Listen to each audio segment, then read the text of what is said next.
Bom, pessoal, vamos lá falar de algumas enfermidades do ouvido externo, então. Começando em mais uma das nossas aulas de otorrino. Vamos lá. Ouvido externo, então, para lembrar ali, né? Nós temos ali aquela parte externa do ouvido, que é o hélix, né? O anti-hélix, a concha do ouvido, o lóbulo, que é bem abaixo ali, o antitrago e o trago. Bom, vamos lá então. Primeiramente a gente começa para fazer um bom diagnóstico, uma boa exploração semiológica. Começamos ali com aquela clássica semiologia da inspeção, beleza? Da palpação, e depois nós fazemos a otoscopia, beleza? Então, algumas alterações que a gente pode observar no conduto auditivo externo, né? Podemos citar o estreitamento desse conduto auditivo externo, né? Esse estreitamento geralmente ele é menor a 5 milímetros do diâmetro normal. Pode ser congênita ou pode ser adquirida, né? Dentro também essa atresia congênita pode vir ali as malformações auriculares que a gente vai ver, né? A malformação óssea, também a hipoacúsia, tá? Que a gente vai citar lá na frente, e ataque, beleza? Então, falando dessa congênita, né? Nós temos aqui uma má formação ali de nascença, né? Tudo que é congênito a gente cita ali que é de nascença, né? A gente usa esse termo. É aquele paciente que nasce basicamente ali com a má formação mesmo do conduto auditivo externo. Ele nasce pode basicamente com um estreitamento muito grande, ou às vezes até com a ausência desse conduto mesmo, beleza? Essa atresia adquirida, ela já pode ter, podemos falar já na formação do tecido fibroso, beleza? Ela pode derivar aí de uma otite média, né? Vai causar também aí a hipoacúsia, vai fazer uma clínica também aí visual lá na TAC, tranquilo? Essa adquirida, vamos citar o exemplo, a otite média, ou seja, inflamou, né, esse conduto auditivo externo, edemaciou o conduto, e então quando você tem essa edemaciação diminui a luz do conduto, beleza? Temos a microtia, né, que é a diminuição do tamanho do pavilhão auricular, aquele pavilhão externo, beleza? Ele é menor do que o normal. Geralmente são casos isolados, não é muito comum, beleza?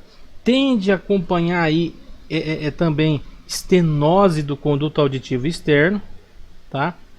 E tende ali a ter 3 graus de classificação, né? 3 graus de severidade, como a clínica nos diz, que é o grau 1. O que acontece? A orelha só é mais pequena, ela só é menor do que o normal, tranquilo? Mas ela tem um aspecto de orelha normal, ela tem as mesmas características de uma orelha de tamanho normal, ela só é menor, tá? Tem a de grau 2, que ela é uma orelha rudimentária, tá? Ela já tem uma baixa implantação, baixa implantação cilíndrica, fala, né? Curva para o crânio, é bem ali correspondente ao hélix. A gente vai ver essas imagens. E a microtia de grau 3, que é já aquela deformidade severa, né? Você às vezes já nem tem a formação desse pavilhão auricular, tranquilo? Então aqui a gente tem aqui a microtia de grau 1, é só uma orelha pequena, tem todas as características de uma orelha menor.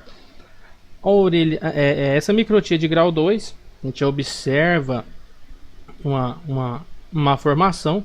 E a de grau 3, ó, você já quase não observa nem o conduto auditivo externo, né? Já é bem pequenininha mesmo. Como citou ali, está presente um nódulo mal formado, não chega nem a ser chamado mais de pavilhão auricular. Não citamos mais aqui temos a classificação de microtia 4, que é a ausência total do pavilhão auricular. E temos a macrotia, que é o aumento, né, do tamanho normal desse pavilhão auricular, né?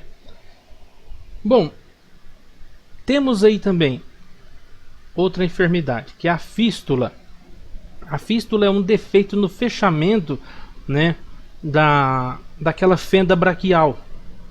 É bem por cima, né? Então às vezes a pessoa olha e fala assim, confunde, às vezes você olha e fala assim, furou para colocar um piercing, alguma coisa. Não é, isso é uma fístula mesmo, tá? Essas fístulas, elas tendem a ser sintomáticas, não vai manifestar nada no paciente. Podem ser bilaterais, mas geralmente ela é unilateral, aparece só de um lado, beleza? E ela pode se infectar em qualquer parte do trajeto dessa fístula, tá? Porque ali pode entrar sujeira, pode entrar água por ali. E o tratamento para essa correção dessa fístula é cirúrgico, tranquilo? Também a gente pode citar os apêndices auriculares, né, que são essas malformações, um tipo de uma verruga mesmo, né? É um nódulozinho que é mais frequente em meninas. Pode ser bilateral ou unilateral, não produz sintoma nenhum, somente aquele carocinho ali de fora do pavilhão. E tranquilo, é só aquilo ali mesmo.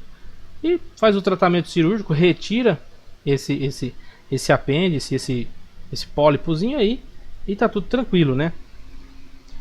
Outra enfermidade aqui, outro tema que está relacionado à enfermidade do ouvido externo, né? É o tampão de cera, que é aquele acúmulo de cerume. Então ele vai acumulando cerume ali ao ponto que chega a ocluir mesmo o conduto auditivo externo, beleza? Então ele chega a ocluir mesmo, que o paciente chega a ficar surdo mesmo, ele perde totalmente a audição, tá? Aquela audição limpa, né? Ele só escuta aquele murmúrio mesmo, fecha ali, oclui a chegada de ondas sonoras ali até o tímpano. Tá? Então o que acontece? Ele manifesta aquela clássica clínica de hipoacúsia, né? O paciente fala, tô escutando mesmo desse ouvido, às vezes dói e tal, parece que o ouvido tá cheio. E o tratamento é você fazer aquela lavagem, né? Tirar esse tampão de cera aí. Outra situação que a gente pode citar aqui é o achado de corpos estranhos dentro do conduto auditivo. Esses corpos estranhos podem ser animados ou inanimados. Os animados, né? A gente pode citar formiga, borboleta, né? Abelha, mosquito, tá? São geralmente insetos que adentram o conduto auditivo. E os inanimados são objetos mesmo, né? É aquela miçanga que a criança coloca dentro do ouvido, um pedaço de lápis, tá? Então é algodão, a pessoa coloca, às vezes depois não dá conta de tirar. Esses são corpos estranhos inanimados. Também citamos aqui as dermatites infecciosas, né? As dermatites de pavilhão auricular. Entre elas aqui a gente pode citar a erisipela, né? Pega ali a parte ali posterior aqui já da face, atinge pavilhão auricular totalmente, né? O intertígo, né, que está bem ali na união retroauricular, beleza? Parece um tipo de lesão retroauricular. A pericondrite é aquela inflamação ali em volta da cartilagem, né, do pavilhão auricular. Pode ser aí uma inflamação secretora, né, ou não. Como que a gente faz com essa situação da pericondrite? Você vai tratar, já vai entrar com antibióticos, você vai entrar com ciprofloxacino, você já vai entrar com beta-lactâmico, né, com amicacina.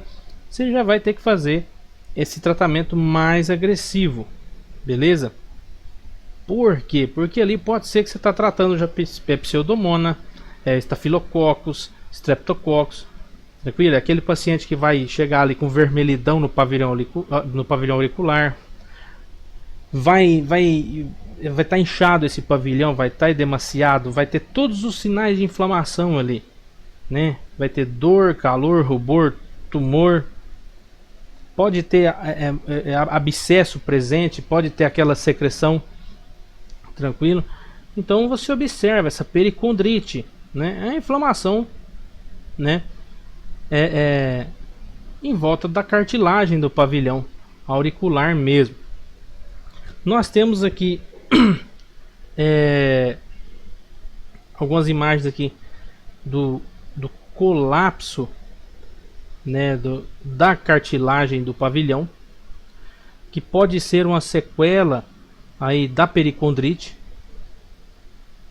desde que quando ela é tratada devidamente, você diminui bruscamente esse risco de colapso.